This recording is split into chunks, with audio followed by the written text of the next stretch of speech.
ایک بندہ آیا رسول اللہ کے پاس، یہ میرا ہمسایہ ہے، اس کے پاس کھجور کا ایک تن ہے جو میری دیوار کے ساتھ لگتا ہے، یہ مجھے دے دے گا، میں چھت ڈال لوں گا۔ رسول اللہ نے کہا بلائیے، میں آپ کی سفارش کیے دیتا ہوں۔ اس بندے کو بلایا، اس بندے نے کہا جی آقا کیا حکم ہے؟ کہا اس بندے کو، میرے صحابی کو، یہ کھجور کا تنا دے دے، اپنی چھت ڈال دے گا، دیوار کو مضبوط کر لے گا۔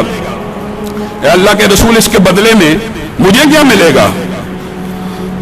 رسول اللہ صلی اللہ علیہ وسلم نے کہا اس کھجور کے خشک تنا جو تیرے کسی کام کا نہیں ہے، اس کے بدلے میں تجھے جنت میں کھجور کی گارنٹی دیتا ہوں۔ بندہ ذہین تھا، اس نے کہا رسول اللہ کے منہ سے الفاظ نکل گئے ہیں، لیکن قسمت کی بات ہے، کہتا میں تو جنت کے کھجور کے بدلے میں نہیں دوں گا، مجھے اس کے بدلے میں مال ملنا چاہیے۔ مدینہ میں یہ بات پھیل گئی، ابو دہدہ کے کان سے ٹکرائی، رسول اللہ کی بارگاہ میں حاضر ہوئے، کہا اللہ کے رسول یہ جو آپ کی آپشن ہے، یہ جو آپ نے ایک سودا اور تجارت بتائی ہے، کیا یہ صرف اس کے لیے خاص ہے کہ ابو دہدہ اگر خرید کے اس کو دے دے، ابو دہدہ کو جنت میں کھجور کا ایک پودا مل جائے گا؟ مل جائے گا۔ اصل بات یہی ہے، محدثین نے اس حدیث کے نیچے لکھا ہے کہ کھجور کا ایک پودا جنت میں لگنے کا مطلب یہ ہوتا ہے کہ جنت میں سیڑھ پکی ہو گئی ہے۔ جب اللہ کسی بندے کا حملہ اول والا قوت الا باللہ سبحان اللہ پڑھتے جائیں، کھجور کے درخت لگاتے جائیں جنت میں، سینکڑوں ہزاروں کھجور کے درخت جنت میں لگے ہوئے ہیں، تو اللہ تعالیٰ اتنا کریم ہے، پھر بندے کو آگ میں نہیں ڈالے گا، جہاں پہ درخت لگے ہوئے ہیں وہاں پہ ہی بھیجے گا۔ ابو دہدہ کے برین میں یہ بات آ چکی تھی کہ یہ سودا کھجور کے درخت کا نہیں ہے، یہ جنت کا سودا ہو رہا ہے۔ کہا اچھا میں جاتا ہوں، اس کے پاس گئے، لمبا چوڑا واقعہ مختصر کرتا ہوں، سودا ہوا، بارگیننگ ہوئی، ایک کے بدلے 10 20 30 نہیں مانا۔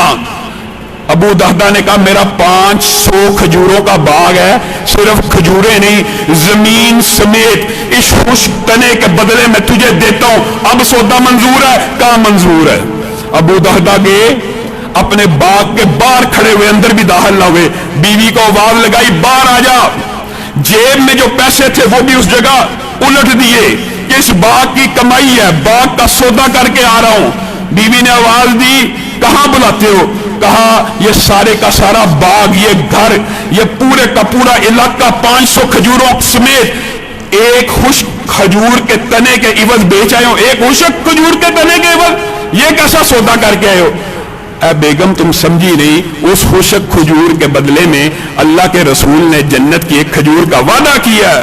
بخ بخ اے ابو دہدہ، تو نے بڑا اچھا سودا کیا، تو نے بڑا عمدہ سودا کیا۔ بیویاں بھی دیکھی کیسی ہیں، اسی وقت نقاب چادر پکڑی، پورے کا پورا باغ چھوڑا، باہر نکل آئی۔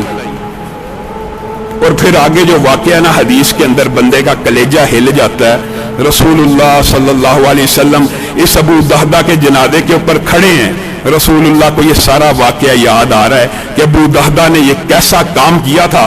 حدیث کے بہت سے ٹکڑے ان کی فضیلت کے اوپر دلالت کرتے ہیں۔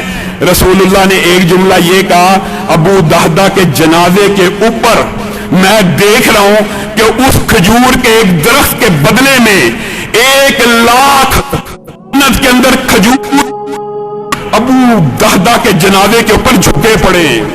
اور بعض روایات کے الفاظ یہ ہیں، ابو دہدہ تو نے اتنا عمدہ سودا کیا ہے کہ میں نے آسمان میں تیرا 1,00,000 کھجوروں کا باغ دیکھ لیا۔